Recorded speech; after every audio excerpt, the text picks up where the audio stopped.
ليلۃ القدر میں جو انوار و برکت کا گہرا ماحول ہے، اس انوار و برکت میں سارے اعمال ہی معتبر ہیں، لیکن کچھ اعمال نصوص کے ذریعے ملتے ہیں۔ حضرت سفیان ثوری رحمۃ اللہ علیہ سے پوچھا گیا کہ آپ چونکہ محدث بھی ہیں اور علماء کبار میں سے ہے، تو آپ کیا سمجھتے ہیں کہ لیلۃ القدر کی رات میں کس عمل کو زیادہ مناسبت ہے؟ سبحان اللہ۔ تو آپ کہتے تھے کہ یہ ساری رات دعا کی رات ہے۔ دعا کی رات ماشاءاللہ، مطلب یہ ہے کہ ان کا نقطہ نظر یہ تھا کہ جو ایک مسلمان بندے کو استغفار یہاں کرنا ہے، جیسے سیدہ عائشہ صدیقہ کو آپ صلی اللہ علیہ وسلم نے ارشاد فرمایا، آپ فرمایا، ہاں، سبحان اللہ، اور اس رات بندے نے مستقبل کے اعتبار سے جو پختہ ارادے کرنے ہیں ٹھیک ہے، اللہ تعالیٰ کی عبادت اور بندگی کو بجا لانے میں، ٹھیک ہے، اور پھر اس رات اس بندے نے جو حلاوت مناجات کی کیفیت سے گزرنا ہے تاکہ قرب الہی کی کیفیت باقاعدہ نصیب ہو، سبحان اللہ، تو شاید ان وجوہات کی وجہ سے آپ نے یہ فرمایا۔ باقی اس کے علاوہ قرآن مجید کی تلاوت کا اس رات کے ساتھ گہرا ڈیکورم ہے۔ اچھا، اس کی وجہ یہ ہے کہ اس رات کی فضیلت بھی اسی وجہ سے تھی ٹھیک ہے، کہ اس رات قرآن مجید نازل ہوا۔ ٹھیک ہے، یہ حضور غوث پاک کا جملہ میں اشارہ کر دوں، آپ سے پوچھا گیا کہ قرآن کے نزول کی وجہ سے یہ رات کو اتنی فضیلت کیوں دی گئی،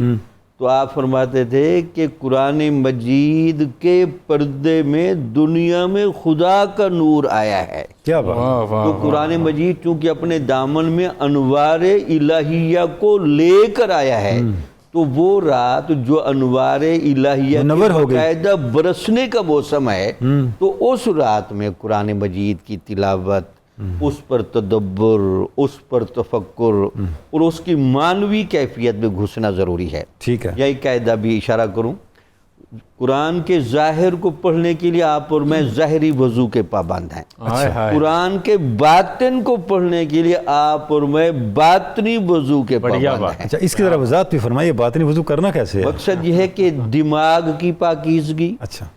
دل کی پاکیزگی اور کثرت ذکر اچھا، اس سے جتنا ہوگا، زیادہ شامل ہوگا اچھا، بندے کا باطن اتنا پاک ہوگا، ٹھیک ہے، اور جتنا پاک ہوگا قرآن کی باطن بھی سمجھ میں آئے گا، ٹھیک ہے، اور قرآن کے اس باطن کی جو لیلۃ القدر سے مناسبت ہے ٹھیک ہے، وہ بھی سمجھ میں آئے گی۔ سبحان اللہ، اور پھر دیکھیں یہ چونکہ انوار الہیہ کی قرب کی اور انوار الہیہ کی بارش کی رات ہے، ٹھیک ہے، تو کثرت نوافل، تو نوافل کے بارے میں باقاعدہ منصوص ہے کہ فرائض کی کامل ادائیگی کرنے کے بعد ٹھیک ہے، کثرت نوافل والے بندے کو قرب الہی کا تجربہ کرایا جاتا ہے۔ سبحان اللہ، وہ جو قرب الہی کے تجربے کی جگہ پر کھڑا ہے، اس کو یہ رات اپنے انوار و تجلیات محسوس کرا کے جائے گی، سبحان اللہ، تو سبحان ان اللہ، باتوں کو وہ سمجھتا ہے۔ ٹھیک ہے، لہٰذا دعا کثرت سے کریں۔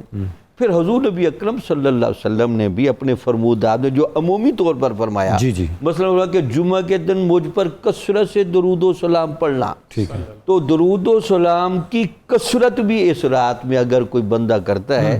تو حضور نبی اکرم صلی اللہ علیہ وسلم نور من نور اللہ کے حامل ہیں، تو وہ جو آپ کی انوار الہیہ کے فیضان کی کیفیت ہے اس سے بھی وافر حصہ ملے گا۔ تو یہ چار بڑی گہری مناسبت ہے۔ سبحان اللہ۔ اچھا ڈاکٹر صاحب، جو آپ نے نوافل کا ذکر کیا، تو ایک اکثر ہم صالحین میں معمول دیکھتے ہیں نوافل میں سے صلاۃ تسبیح کا، تو اس کا اہتمام بھی کرنا چاہیے، بالکل کرنا چاہیے، کیونکہ اس میں نوافل بھی آ گیا اور تسبیح بھی آ گئی، تسبیح کی اپنی شان ہے۔ یا جاؤ اتنا اس نماز کے بارے میں فرماتے ہیں کہ جنت میں لے جانی والی ہے یہ نماز، صلاۃ التسبیح، ٹھیک ہے، چونکہ اللہ تعالیٰ کی تسبیح و تمجید جتنی کثرت کے ساتھ کی گئی تھی، ٹھیک ہے، تو اس ٹھیک میں ہے، اللہ تعالیٰ کی تعریف کرنا جو اللہ تعالیٰ کا بطور معبود کے بھی حق ہے، تو یہ بندے کو اللہ کے قریب کرنے کا بہت بڑا ذریعہ ہے۔ سبحان اللہ، لہٰذا اگر صلاۃ التسبیح پڑھی جائے، ٹھیک ہے، بلکہ آپ کے حسرت بھرے جملے بھی ہیں کہ میرا دل تو کرتا ہے کہ مسلمان اس کو روز پڑھے، روز پڑھیں، اگر روز نہیں پڑھ سکتا تو ہفتے میں پڑھ لے، ٹھیک ہے، ہفتے میں نہیں پڑھ سکتا تو مہینے میں پڑھ لے، ٹھیک ہے، مہینے میں نہیں پڑھ سکتا تو سال میں پڑھ لے، سبحان اللہ، سال میں نہیں پڑھ سکتا تو پوری زندگی میں ایک دفعہ ضرور پڑھ لے، کیا بات ہے، تاکہ کل جب میں اس کی بخشش کی بات کروں تو کچھ نہ کچھ اس کی طرف سے بھی شامل ہو۔